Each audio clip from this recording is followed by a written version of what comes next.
এবার আমরা আলোচনা করব অ্যানজাইনা বা হৃদশুল সম্পর্কে। এটা একটা করোনারি হার্ট ডিজিজ, অর্থাৎ করোনারি রক্তনালীতে সমস্যার কারণে এই অসুখটা হয়ে থাকে। পুরো অসুখটার আগে ফিজিওলজিটা আমরা বুঝি, তারপরে আমরা অ্যানজাইনার প্রকারভেদ, এর লক্ষণ এবং প্রতিকার প্রতিরোধ নিয়ে আলোচনা করব। প্রথমে একটু আমরা ফিজিওলজিটা দেখে নিই। খেয়াল করো, এটা মনে করো মানুষের হার্ট। করোনারি রক্তনালীটা আগে দেখি। এটা একটা মানুষের হার্ট। এই রক্তনালীটা মনে করো করোনারি রক্তনালী। করোনারি রক্তনালীতে তো অনেক শাখা থাকে, আমরা এটাও জানি। এটা একটা শাখা, এটা আরেকটা শাখা, এটা আরেকটা শাখা। তাহলে দেখো, করোনারি রক্তনালীতে কোথাও কোনো শাখাতে মনে করো একটা ব্লক তৈরি হবে। এই শাখাতে আমি দেখাই তোমাদের। মনে করো এটা হচ্ছে করোনারি রক্তনালীর একটা শাখা। এখানে চর্বি জমছে, জমে জমে একটা ব্লক তৈরি হচ্ছে। 100% ব্লক হয় না, মোটামুটি অনেক অনেক অংশে ব্লক তৈরি হয়েছে। রক্ত চলাচল আগের মতো আর নাই। রক্ত তাহলে এদিক দিয়ে কম আসা যাওয়া করতে পারবে।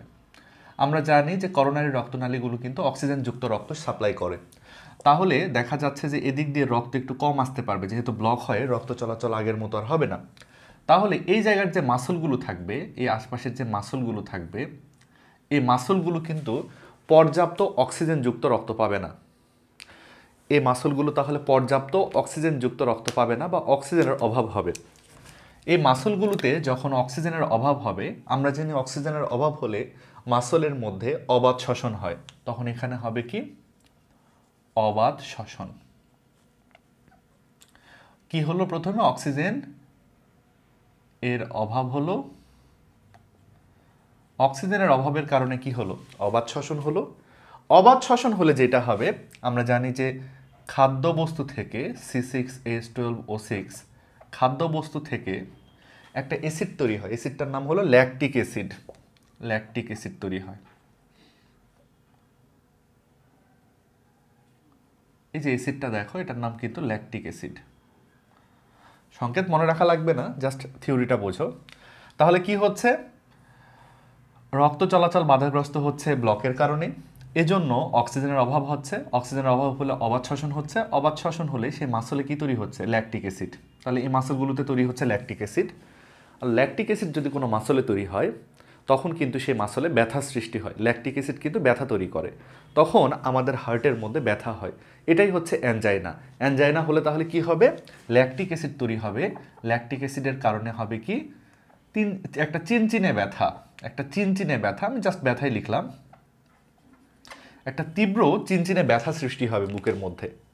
তারপরে মনে করো কিছুক্ষণ ব্যথা করবে, তারপরে রক্ত চলাচল যদি আবার ঠিকঠাক মতো হয়, অক্সিজেনের অভাবটা যদি কেটে যায়, তখন কিন্তু আবার ব্যথা ভালোও হয়ে যাবে। মানে অ্যানজাইনা মানে হচ্ছে একদম যে বুকের ব্যথা সবসময় চলতেই থাকবে তা কিন্তু নয়।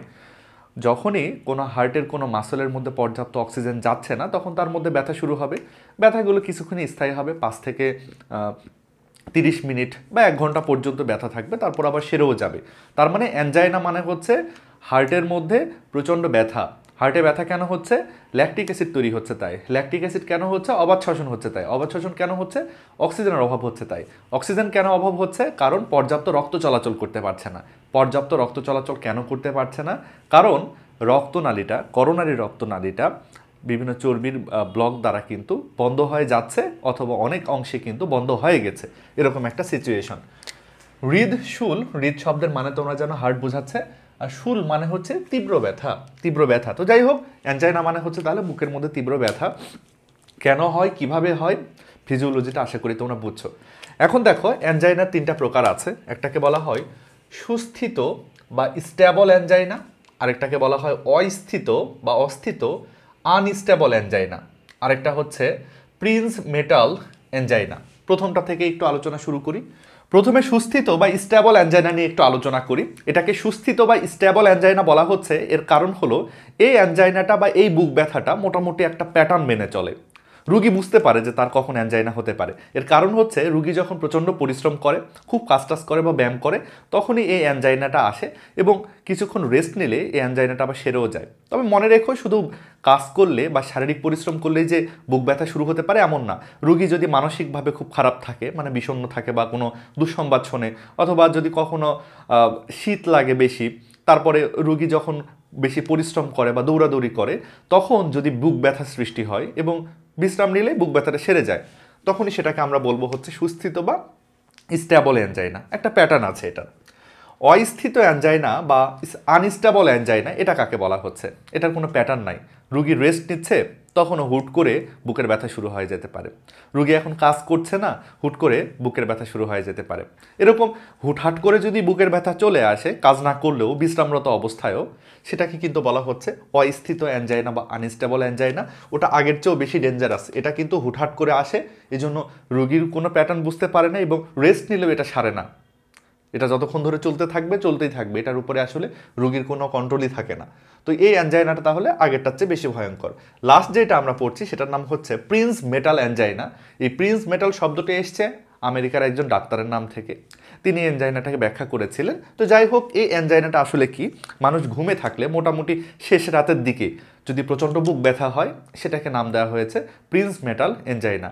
এটা ঘুমে থাকা অবস্থায় হতে পারে, অথবা প্রচণ্ড ঠান্ডা লাগলেও রুগীর কিন্তু এই অ্যানজাইনাটা হতে পারে। তো যাই হোক, এটাকে মেইনলি মনে করা হয় শেষ রাতের দিকের বুক ব্যথার অ্যানজাইনা। তাহলে অ্যানজাইনার 3টা প্রকার, আশা করি টুকটাক বুঝেছি, খুব ইম্পর্টেন্ট কোনো ব্যাপার না। অ্যানজাইনা বা বুক ব্যথা হলে শুধু বুক ব্যথায় যে হয় এমন না, আরও টুকটাক কিছু লক্ষণ আছে। সবগুলো লক্ষণ আমরা একটু পড়ে রাখি উদ্দীপকের সিকিউ বোঝার জন্য। উদ্দীপক অনেক সময় লক্ষণগুলো দিয়ে বলে যে এরকম বলে যে রুগীর এটা হচ্ছে সেটা হচ্ছে। গমার্কের প্রশ্নতে বলে যে উদ্দীপকের রুগীর কি হয়েছে, তাহলে তোমাকে কিন্তু লিখতে হবে যে কি হচ্ছে আসলে। আমরা লক্ষণগুলো একটু বুঝে আগেই বলে রাখি। অ্যানজাইনার লক্ষণ, হার্ট অ্যাটাকের লক্ষণ এবং হার্ট ফেলারের লক্ষণ তোমাদের অনেকটা একই রকম মনে হয়, কিন্তু এখানে কিছু সূক্ষ্ম ব্যাপার আছে যেগুলো বোঝার মতো। সেগুলো কিন্তু তুমি যদি মনে রাখো, তাহলে অ্যানজাইনা নাকি হার্ট অ্যাটাক নাকি হার্ট ফেইলর লক্ষণগুলোকে তুমি আলাদা করে ফেলতে পারবে। একটু লক্ষ্য করো তোমরা, দেখো অ্যানজাইনাতে দেখা বলা হচ্ছে স্টারনামের পেছনে বুক ব্যথা। স্টারনাম মানে তোমরা জানো, এই যে বুকের এই হাড়টাকে কিন্তু বলা হয় স্টারনাম। এর ঠিক নিচেই বুকের ব্যথা হবে। তারপরে দেখো ব্যায়াম, কাজ, অতিভোজন, মানে ব্যায়াম করতে গেলে, কাজ করতে গেলে, অথবা বেশি খাবার খেলে, অথবা ঠান্ডা লাগলে, অথবা আতঙ্কে বুক ব্যথা হবে। এবং ব্যথার মেয়াদ এটা মনে রেখো 30 থেকে মানে 5 মিনিট থেকে শুরু করে 30 মিনিট পর্যন্ত হতে পারে। এই জায়গাতেই কিন্তু একটা বোঝার মতো ব্যাপার আছে। দেখো অ্যানজাইনার কিন্তু বুকের ব্যথার একটা নির্দিষ্ট হচ্ছে সীমা আছে, এই সময় থেকে এই সময় হবে। কিন্তু তুমি দেখবে যে হার্ট অ্যাটাক যখন আমরা পড়বো, তখন সীমাটা অনেক বড়, তখন অনেক সময় ধরে বুকের ব্যথা হয়। এবং এখানে দেখো বুকের ব্যথা, জাস্ট ব্যথা ব্যথা এরকম বলা হচ্ছে, কিন্তু হার্ট অ্যাটাকের যখন তুমি ব্যথা দেখবে, তখন দেখবে ওখানে লেখা আছে তীব্র ব্যথা। তীব্র কথাটা দেওয়া থাকবে। হার্ট অ্যাটাকে তাহলে তীব্র থাকবে, কিন্তু অ্যানজাইনাতে তীব্র থাকবে না। এছাড়াও এই যে একটা লিমিট কিন্তু করে দেওয়া আছে, কিন্তু হার্ট অ্যাটাকের সময় বেশি ব্যথা হবে। তারপরে যে এটা কিন্তু মিল আছে, হার্ট অ্যাটাক, হার্ট ফেলার সব জায়গায় কথাটা পাবে। গলা, কাঁধ, বাহু, পিঠ, কাঁধ, চোয়াল, বিভিন্ন জায়গায়, অনেক জায়গায় হচ্ছে ব্যথা হবে। ব্যথা কোথা থেকে আসছে সেটাও বোঝা যায় না। অনেক সময় এরকম হবে যে গায়ে ব্যথা ব্যথা লাগছে, বুকের আশপাশে ব্যথা ব্যথা লাগছে, যে কোন জায়গা থেকে ব্যথাটা আসছে সেটাও বোঝা যাচ্ছে না। অনেক সময় এরকম হয় বুক জ্বালা পোড়া করে, এটা বানান ভুল গেছে, জ্বালা পোড়া করে, বুক জ্বালা পোড়া করে, বুকে চাপ লাগে, আড়ষ্ট এবং অস্বস্তি হয়, মানে বুকে চাপ চাপ লাগছে, অশান্তি একটা অবস্থায়। তারপরে দেখো হজমে গন্ডগোল হয় এবং বমি ভাব হয়, ঘন ঘন শ্বাস প্রশ্বাস হয়। হ্যাঁ, এটা মনে রাখতে হবে, ঘন ঘন শ্বাস প্রশ্বাস হয়। এটা কিন্তু আমরা হার্ট অ্যাটাক, হার্ট ফেলিওরের পাবো। এখন এই যে লক্ষণগুলো, এগুলা কিন্তু হচ্ছে অ্যানজাইনার লক্ষণ। আমরা লক্ষণগুলো টুকটাক পরে রাখবো যাতে করে উদ্দীপকের সিকিউটা বুঝতে পারি। গ অথবা ঘতে তোমাকে এরকম প্রশ্নতে বলবে যে উদ্দীপকে যে রোগের কথা বলা হয়েছে সেখান থেকে প্রতিকার এবং প্রতিরোধের উপায়গুলো লিখো। তোমরা জানো যে প্রতিকার এবং প্রতিরোধ দুটো আলাদা ব্যাপার। প্রতিকার কি এবং প্রতিরোধ কি সেই সম্পর্কে আমি অনেকবার বলেছি, আবারও বলি। প্রতিকার, এই কথাটা কিন্তু এসছে আকারের বিপরীত কথা থেকে। আকারের বিপরীত হচ্ছে প্রতিকার।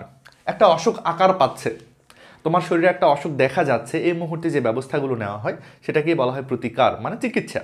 অসুখ আকার পেলে ব্যবস্থা নেওয়াকে বলা হয় প্রতিকার। আর প্রতিরোধ শব্দটা এসছে বাঁধ থেকে। আমি মনে রাখি এভাবে, অ্যাকচুয়ালি এসছে কিনা জানি না। প্রতিরোধ আমি বাঁধ এর সাথে মনে রাখি। আমরা বাঁধ কখন বানাই বলো? আমরা বাঁধ বানাই বন্যা হওয়ার আগেই, অনেক আগে থেকে আমরা বাঁধ বানায় রাখি যাতে করে বন্যাতে পানিগুলো আমাদের গ্রামের মধ্যে বা শহরের মধ্যে না প্রবেশ করে। তার মানে প্রতিরোধ হচ্ছে পূর্ব প্রস্তুতি। কোনো অসুখ বা কোনো সমস্যা আসার আগেই তার বিরুদ্ধে যে ব্যবস্থাগুলো নেওয়া হয় সেটার নামই হলো প্রতিরোধ। আর কোনো জিনিস আকার পেলে তাকে নিরাকার করার পদ্ধতি, অর্থাৎ কোনো জিনিস দেখা যাচ্ছে এই মুহূর্তে, তোমার শরীরে একটা অসুখ আকার পাচ্ছে, সেই মুহূর্তে তার জন্য যে ব্যবস্থাগুলো নেওয়া হয় তার নাম কিন্তু প্রতিকার। মানে অ্যানজাইনা হলে তার জন্য যে চিকিৎসাগুলো করা হবে তার নাম প্রতিকার। আর অ্যানজাইনা যেন না হয়, হার্টের কোনো সমস্যাই যেন না হয়, এই জন্য যে ব্যবস্থাগুলো নেওয়া হয় তার নাম কিন্তু প্রতিরোধ।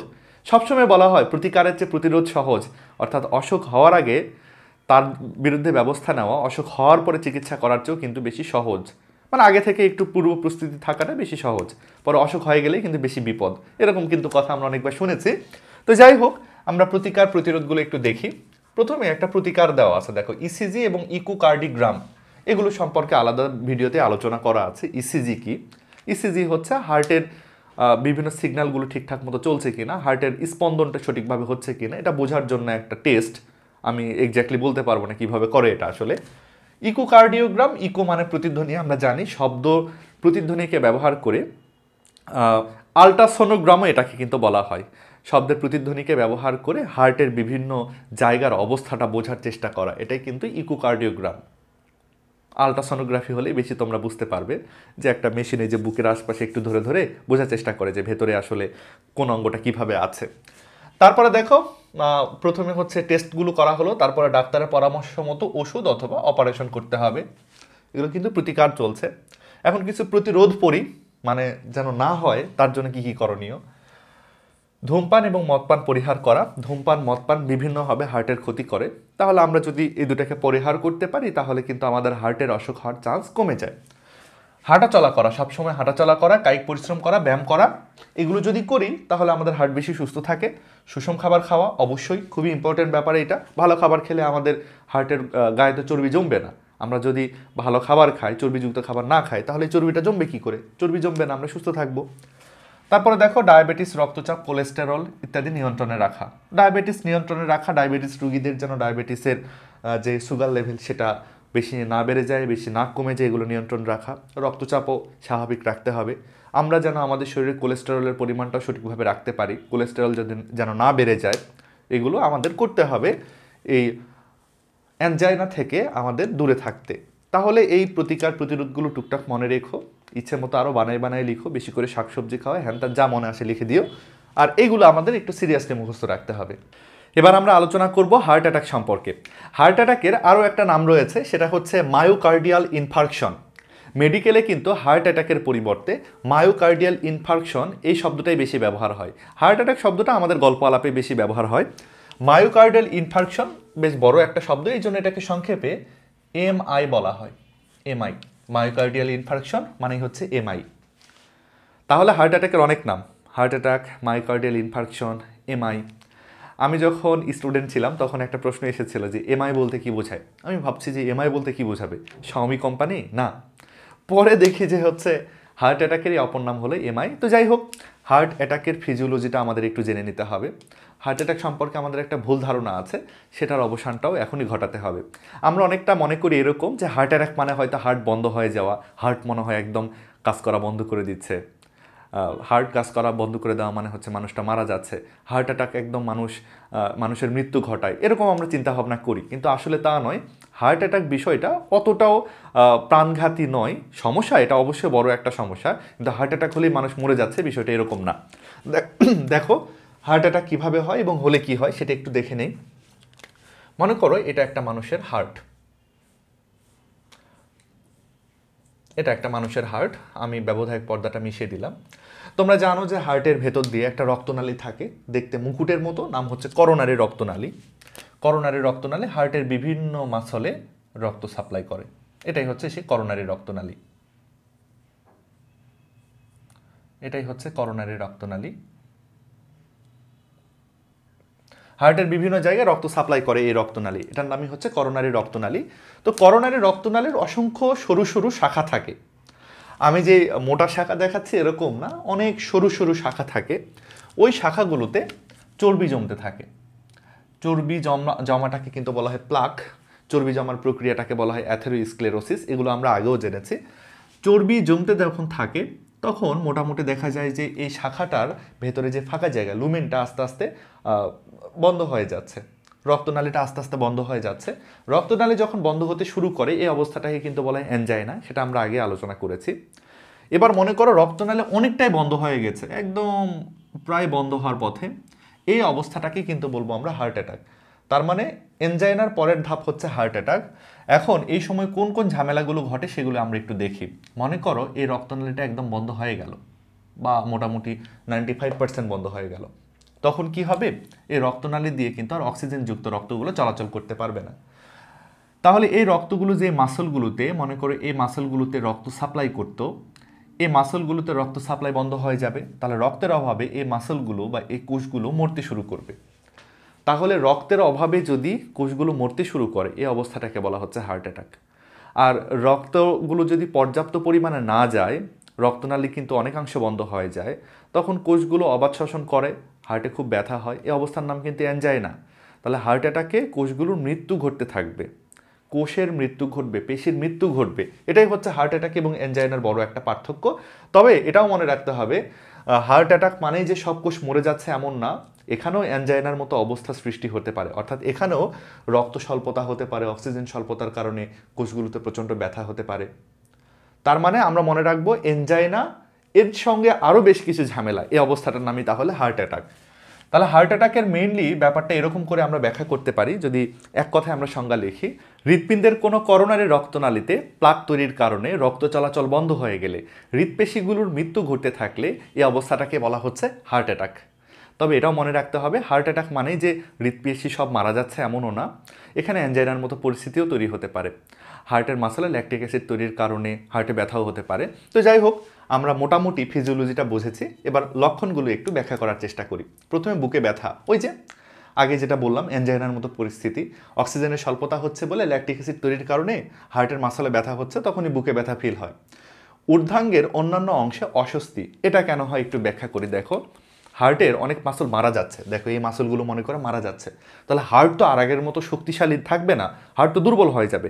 হার্ট তাহলে আগের মতো করে আর শক্তভাবে রক্তকে চাপ দিতে পারছে না, রক্তকে পাম্প করতে পারছে না, এতে করে রক্তগুলো শরীরের উপরের দিকে উঠছে না, নিচের দিকে নামছে, হয়তো হাত পায়ে যাচ্ছে, কিন্তু এই যে কাঁধে, বুকে, পিঠে এই জায়গাগুলোতে রক্ত আর সাপ্লাই হচ্ছে না আগের মতো। শরীরের বিভিন্ন অঙ্গতে এখন রক্ত সাপ্লাই কমে যাচ্ছে, অক্সিজেনযুক্ত রক্ত সাপ্লাই আগের মতো আর থাকছে না, তখন শরীরের বিভিন্ন অঙ্গগুলোতে অসুবিধা হবে। এই জন্য বলা হচ্ছে যে শরীরের বিভিন্ন অঙ্গে অস্বস্তি হবে। তারপরে দেখো ঘন ঘন নিঃশ্বাস প্রশ্বাস, ওই যে রক্ত সাপ্লাই যেহেতু আগের মতো হচ্ছে না, তাহলে শরীরের সবগুলো কোষে আগের মতো আর অক্সিজেন পৌঁছাচ্ছে না। অক্সিজেন যেহেতু শরীরের বিভিন্ন কোষে পৌঁছাচ্ছে না, শরীরের বিভিন্ন কোষ এখন ব্রেনকে খবর পাঠাচ্ছে যে আমরা পর্যাপ্ত অক্সিজেনের সাপ্লাই পাচ্ছি না। এখন ব্রেন ভাবছে যে লোকটা হয়তো পর্যাপ্ত শ্বাস প্রশ্বাস করছে না, এই জন্য শ্বাস প্রশ্বাসের গতি বাড়ায় দিচ্ছে।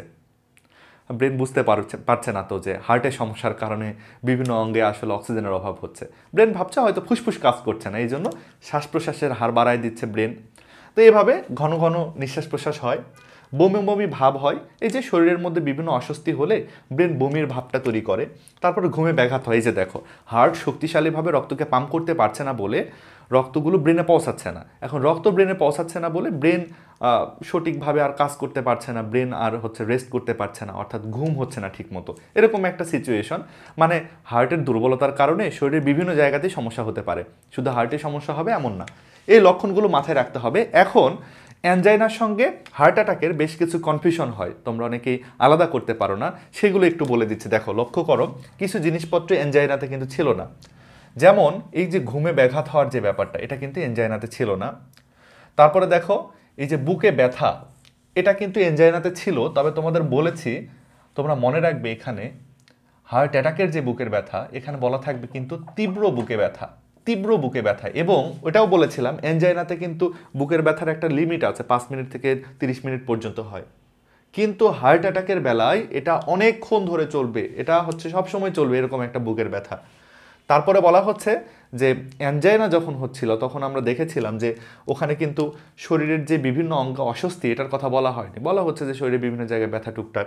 তো তোমরা দেখবে যে এখানে শরীরের বিভিন্ন অঙ্গে অস্বস্তির কথাটা হার্ট অ্যাটাকের এখানে ফোকাস করছে, কিন্তু মূল কি পয়েন্ট যেটা দেখে আসলে তোমরা আলাদা করবে সেটা হচ্ছে তীব্র ব্যথা, তীব্র কথাটা দেখবে। দ্বিতীয়ত দেখবে যে ঘুমে ব্যাঘাত, এছাড়াও ক্লান্তি, দুর্বলতা, এগুলোও কিন্তু হার্ট অ্যাটাকের বেলায় তোমরা পাবে।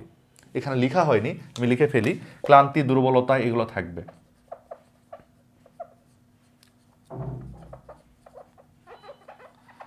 ক্লান্তি, দুর্বলতা এগুলো থাকবে।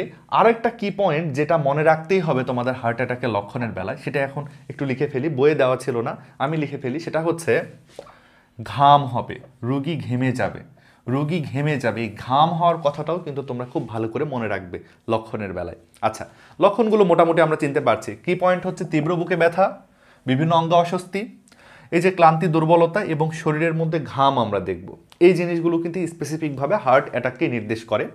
প্রতিকার, প্রতিরোধ অলরেডি তোমরা জানো। প্রতিকার মানে অসুখের চিকিৎসা, আর প্রতিরোধ মানে কি যেন না হয় এই জন্য করণীয়। দেখো হার্ট অ্যাটাক হলে কি কি করণীয়, ডাক্তার কি কি করবে সেগুলো আমরা পরে এই অধ্যায় শেষের দিকে বিস্তারিত আলোচনা করব। এজন্য এখানে প্রতিকার নিয়ে কোনো আলোচনা নাই, জাস্ট আমরা প্রতিরোধটুকু পড়ব। প্রতিরোধ মানে তোমরা বোঝো যে অসুখ হওয়ার আগে যে ব্যবস্থাগুলো নেওয়া হয়। প্রথমত ফলমূল এবং শাকসবজি খেতে হবে, অর্থাৎ অ্যানজাইনাতে যা যা পড়েছো, ট্রিকটা বলে দিই, অ্যানজাইনাতে যা যা পড়েছো প্রতিরোধের উপায়, অ্যানজাইনার জন্য ওইগুলো সেম, হার্ট অ্যাটাকের জন্য সেম, হার্ট ফেইলারের জন্য সেম, সবার ক্ষেত্রে সেম, অর্থাৎ এখানে আলাদা করে মুখস্থ করার প্রয়োজন নাই। তারপরে যেহেতু আমি লিখেছি একটু বলে দিই তোমাদের, শাকসবজি, ফলমূল খেতে হবে, চর্বি, কোলেস্ট্রলযুক্ত খাবার বাদ দিতে হবে, বিএমআই সঠিক রাখতে হবে। বিএমআই তোমরা জানো যে বডি মাস ইন্ডেক্স, শরীরের কতটুকু ভর থাকা উচিত, এর একটা স্কেলের নামই হলো বিএমআই। এই স্কেলে মান থাকতে হয় কিন্তু সুস্থ মানুষের মান থাকতে হয় 18.5 থেকে 24.9, এটা কিন্তু একটা সঠিক বিএমআইয়ের হিসেব। এর মধ্যে যদি কারো বিএমআই থাকে তাহলে সে সুস্থ। বিএমআই কিভাবে নির্ণয় করতে হয় এটা কিন্তু পরিপাক ও শোষণ অধ্যায়ে আমরা পড়েছি, এটার পেইড ক্লাসও আছে, তোমরা ওই ক্লাসটা নিতে পারো। তারপরে দেখো কোলেস্টেরল, রক্তচাপ নিয়ন্ত্রণে রাখা, ওই আগের মতোই কথা, ধূমপান, মদ্যপান ত্যাগ করা, ব্যায়াম, হাঁটাচলা করা, বছর অন্তত একবার দেহ চেক আপ করা, এটা একটু মাথায় রাখতে পারো যে সারা বছর অন্তত পক্ষে একবার দেহকে চেক আপ করতে হবে শরীরে কোনো জায়গায় সমস্যা আছে কিনা জানার জন্য। তো হার্ট অ্যাটাক সম্পর্কে এটুকু টুকটাক মনে রাখলেই হবে। সিকিউ যেভাবে আসবে, উদ্দীপকে তোমাকে এখান থেকে লক্ষণ দিয়ে দিবে এবং গতে অথবা ঘতে বলবে যে ওই লোকটার করণীয় কি, মানে হার্ট অ্যাটাক যেন না হয় এর জন্য কি কি করণীয়, প্রতিকার, প্রতিরোধ, এই হ্যানত্যান কথাবার্তাগুলো আসতে পারে। তো যাই হোক, প্রশ্ন যদি আসে তোমরা আশা করি পারবে। এবার আমরা আলোচনা করব হার্ট ফেলার সম্পর্কে। হার্ট ফেলার শব্দটা শুনলে অনেকটা এরকম মনে হয় যে একটা লোকের হয়তো হার্ট ফেল হয়েছে, তার হার্ট মনে হয় বন্ধ হয়ে গেছে, সে হয়তো মারা যাচ্ছে। বিষয়টা আসলে তা নয়। হার্ট ফেলার হচ্ছে এমন একটা অবস্থা যেখানে হার্ট তার কাজ করতে ফেল হয়। হার্টের কাজ হলো রক্তকে পাম্প করা। হার্ট যদি সঠিকভাবে রক্তকে পাম্প করতে না পারে, এই অবস্থাটাকে কিন্তু আমরা বলি হার্ট ফেলার।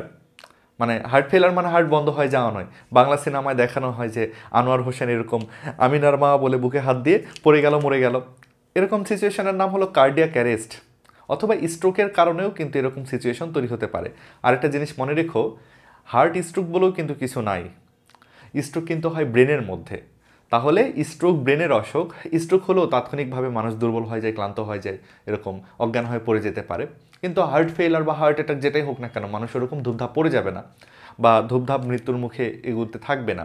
হার্ট ফেলার বলো, হার্ট অ্যাটাক বলো, এগুলো এক ধরনের স্লো প্রসেস। তবে এটা সত্য যে হার্ট ফেলার খুব ভয়ঙ্কর একটা অবস্থা। এরকম কয়েকদিন যদি, কয়েক মাস যদি একটা মানুষের হার্ট ফেলার হয়ে থাকে তাহলে কিন্তু সে মৃত্যুর মুখে আসলে এগোতে থাকবে। তো চলো আমরা একটু হার্ট ফেলার নিয়ে আলোচনা করি। হার্ট ফেলার কেন হয়? আগেই তোমাদের আমি বলেছি যে হার্ট অ্যাটাকের পরের অবস্থার নামই হচ্ছে হার্ট ফেইলর, মানে হার্ট অ্যাটাক হলে তারপরেই কিন্তু হার্ট ফেলার হতে পারে। তবে আরও অনেক কারণে হার্ট ফেলার হতে পারে। হার্টের কাজ হচ্ছে রক্তকে পাম্প করা। হার্ট যদি সঠিকভাবে রক্তকে পাম্প করতে না পারে সেটাই হার্ট ফেলার, নানান কারণে হতে পারে। হার্ট ফেলারের একটা কারণ হচ্ছে হার্ট অ্যাটাক।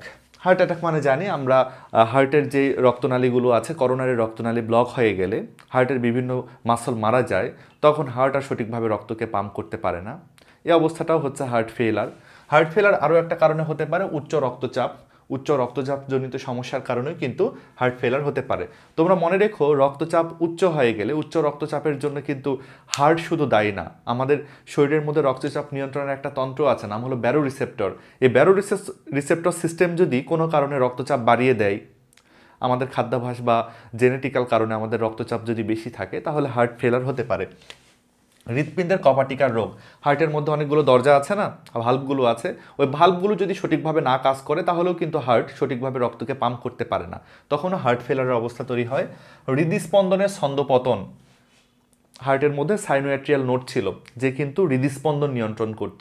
এখন হৃদস্পন্দন যদি সঠিকভাবে না ঘটে, হৃৎপিণ্ড যদি সঠিকভাবে সংকুচিত এবং প্রসারিত না ঘটে, তখনই কিন্তু আমাদের রক্ত সঞ্চালনে একটা অসুবিধা দেখা যায়, সেটাও কিন্তু হার্ট ফেলার। রক্ত শূন্যতা, শরীরে পর্যাপ্ত রক্ত না থাকলেও কিন্তু হার্ট ফেলারের সিচুয়েশন তৈরি হয়। ধূমপান, মদ্যপান এগুলো বিভিন্নভাবে আমাদের হার্ট ফেলার, হার্ট অ্যাটাক এগুলোর জন্য দায়ী। মানসিক চাপ, বার্ধক্য এবং জেনেটিক কারণেও কিন্তু মানুষের হার্ট ফেলার হতে পারে। এখন হার্ট ফেলার হলে কি ঘটে সেই লক্ষণগুলো আমরা একটু পড়ে নিব, একটু আমরা ফিজিওলজি সহকারেই পড়বো। দেখো, প্রথমে হলো শ্বাসকষ্ট। হার্ট ফেলার হলে শ্বাসকষ্ট হয়, কেন হয় সেটাও তোমাদের আমি একটু ব্যাখ্যা করে দিচ্ছি। এটা হচ্ছে হার্ট, তোমরা জানো হার্টের চেম্বারগুলোর নামও তোমরা জানো, উপরেরগুলোর নাম অলিন্দ, এটা হচ্ছে বাম অলিন্দ, এটা হচ্ছে বাম নিলয়, এটা হচ্ছে ডান অলিন্দ, আর এটা হচ্ছে ডান নিলয়। এখন যা হয় তোমাদের একটু ব্যাখ্যা করে দিই। সারা দেহ থেকে রক্তগুলো চলে আসে, সারা দেহ থেকে রক্তগুলো আসে ডান অলিন্দতে, সারা দেহ থেকে রক্ত আসে ডান অলিন্দতে, ডান অলিন্দর পর রক্তগুলো চলে যায় কোথায়? ডান নিলয়ে।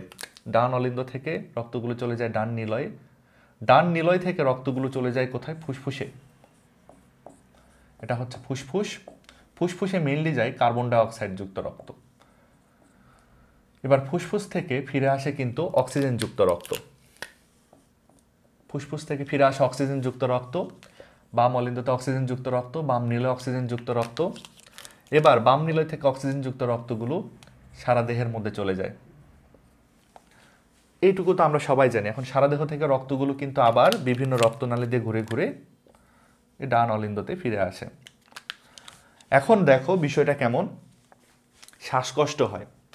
শ্বাসকষ্ট কেন হয়? হার্টের সমস্যার কারণে শ্বাসকষ্ট কেন হয়? দেখো, এর কারণটা হচ্ছে হার্টের কাজ হলো এখান থেকে রক্তকে পাম্প করে সারা দেহের মধ্যে রক্তগুলো পাঠিয়ে দেওয়া। হার্ট যদি সঠিকভাবে রক্তকে পাম্প করতে না পারে, তাহলে শরীরের বিভিন্ন জায়গায় অক্সিজেনযুক্ত রক্তগুলো পৌঁছাবে না, তখন শরীরের বিভিন্ন জায়গাতে অক্সিজেনের স্বল্পতা হবে, বিভিন্ন অঙ্গগুলো ব্রেনকে খবর পাঠাবে যে ভাই আমরা পর্যাপ্ত অক্সিজেন পাচ্ছি না। তখন ব্রেন কি করবে? ভুল বুঝে ফুসফুসকে নির্দেশ দিবে যে তুমি একটু কাজের গতি বাড়াও, সব জায়গায় অক্সিজেন ঠিকমতো যাচ্ছে না। কিন্তু আসলে সমস্যা ফুসফুসের না, সমস্যা হার্টের। তবে এরকম একটা সিচুয়েশন হয়, শরীরের বিভিন্ন জায়গায় অক্সিজেনযুক্ত রক্ত পৌঁছাচ্ছে না বলে মস্তিষ্কে নির্দেশ যায় যে শরীরের বিভিন্ন জায়গায় অক্সিজেন যাচ্ছে না, তখন ফুসফুসের গতি বাড়ানোর নির্দেশ আসে। ফুসফুসের গতি যদি বেড়ে যায় তাহলে নিশ্চয়ই কিন্তু আমাদের কষ্ট হবে, শ্বাসকষ্ট হবে। তারপরে দেখো, গোলাপি মিউকাস সহ কাশি যেটা হয়, এই ডান নিলয়ের কাজ হচ্ছে রক্তকে ধাক্কা দিয়ে দিয়ে ফুসফুসে পাঠিয়ে দেওয়া। এখন ডান নিলয় যদি বেশি শক্তি দিয়ে রক্তগুলো ফুসফুসে পাঠাতে না পারে, তখন ফুসফুসের মধ্যে দেখা যায় যে একটু একটু করে রক্ত জমতে শুরু করে।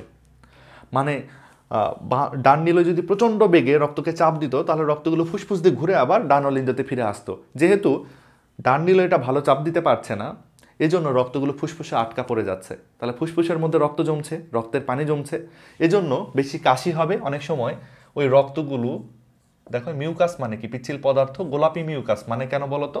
রক্তসহ মিউকাস কাশির সাথে বের হবে, কাশি এজন্যই হয় এবং মিউকাস এই জন্যই বের হয়। পা ফুলে যাওয়া এবং জুতা টাইট হওয়া, এটা কিন্তু খুবই সিগনেচার একটা লক্ষণ, এটা খুবই গুরুত্বপূর্ণ, আমাদের ভালো করে মনে রাখতে হবে।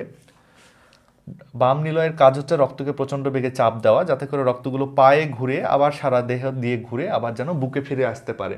কিন্তু এই বাম নিলয় যদি দুর্বল হয়, তাহলে সে তো রক্তকে বেশি চাপ দিতে পারবে না, তখন রক্তগুলো এসে পায়ে আটকা পড়ে যাবে। আসলে রক্ত আটকা পড়ে না, রক্তের যে রসগুলো সেগুলো পায়ে আটকা পড়ে যায়, পা থেকে আর রক্তগুলো উপরের দিকে উঠে আসে না বা রক্তরসগুলো উঠে আসে না। এতে করে পায়ের মধ্যে রক্তরস আস্তে আস্তে জমতে থাকে, যেটাকে বলা হয় পানি জমা।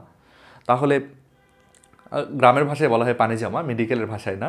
আস্তে আস্তে পায়ের মধ্যে পানি জমছে বা রক্তরস জমছে, এতে করে পা ফুলে যাবে। পা ফুলে গেলে তো নিশ্চয়ই জুতাও টাইট হবে। তারপরে দেখো, যেহেতু হার্ট সঠিকভাবে রক্তকে পাম্প করতে পারছে না, সব কোষেই শরীরের সব জায়গায় কিন্তু অক্সিজেনের অভাব হবে, তখন সব কাজে কিন্তু ক্লান্তি হবে, পাকস্থলী ভরা অনুভূতি হবে, বমিভাব হবে, হৃদস্পন্দন দ্রুত হবে। এই যে হার্ট যেহেতু সঠিকভাবে কাজ করতে পারছে না, শরীরে রক্ত সাপ্লাই ঠিকমতো হচ্ছে না, এই জন্য ব্রেন থেকে নির্দেশ আসবে হার্টের আরও দ্রুত কাজ করার জন্য। তখন হার্ট আরও দ্রুত কাজ করা শুরু করবে, তখন আমাদের হৃদস্পন্দন দ্রুত হয়ে যাবে। তারপর কাজ চলনে অসামঞ্জস্যতা, আমাদের চলাফেরা করতে বেশ অসুবিধা হবে, সবশেষে আছে কি প্রতিকার এবং প্রতিরোধ। হার্ট ফেইলার হলে কি কি করণীয়? দেখো, নানান কারণে তো হার্ট ফেইলার হতে পারে, বিভিন্ন কারণে তো হার্ট ফেলার হতে পারে। ভালভের সমস্যা হতে পারে, হৃদস্পন্দনের সমস্যা হতে পারে, তারপরে যে রক্তশূন্যতার কারণে হতে পারে, উচ্চ রক্তচাপের কারণে হতে পারে। যেরকম কারণে এই হার্ট ফেলারটা হচ্ছে সেই কারণ ধরে ডাক্তার চিকিৎসা করবেন। এটা হলো প্রতিকার গেল।